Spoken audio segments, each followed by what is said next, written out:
અત્યાર સુધી ગુજરાતની સ્થાનિક સ્વરાજની ચૂંટણીઓમાં ગામ પંચાયત, ગામના સભ્ય, સરપંચ, નગરપાલિકા, મહાનગરપાલિકા, તાલુકા પંચાયત, જિલ્લા પંચાયત આમાં 10% ઓબીસી અનામત હતું.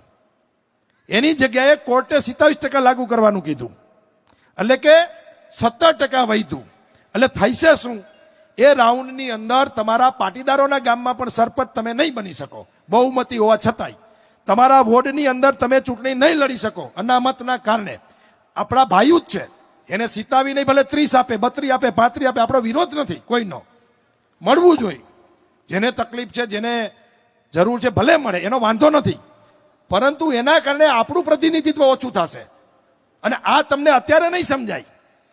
2-3 ચૂંટણીઓ જશે પછી તમે સમજશો કે આ કેમ આપણા સભ્યો નથી આવતા, સરપંચ નથી આવતા, તાલુકામાં નથી આવતા, જિલ્લામાં નથી આવતા, નગરપાલિકામાં નથી આવતા. સંખ્યા વધુ હોવા છતાં તમારું પ્રતિનિધિત્વ ઘટશે. એટલે આપણે સરકારને એમ કહીએ છીએ કે 10% જે અમને શિક્ષણમાં ને નોકરીમાં જે તમે અનામત લાગુ કર્યું છે, એ જ અનામત 10% ફરીથી તમે અમને સામાન્ય ચૂંટણીઓમાં લાગુ કરી દો. આટલી માંગણી છે.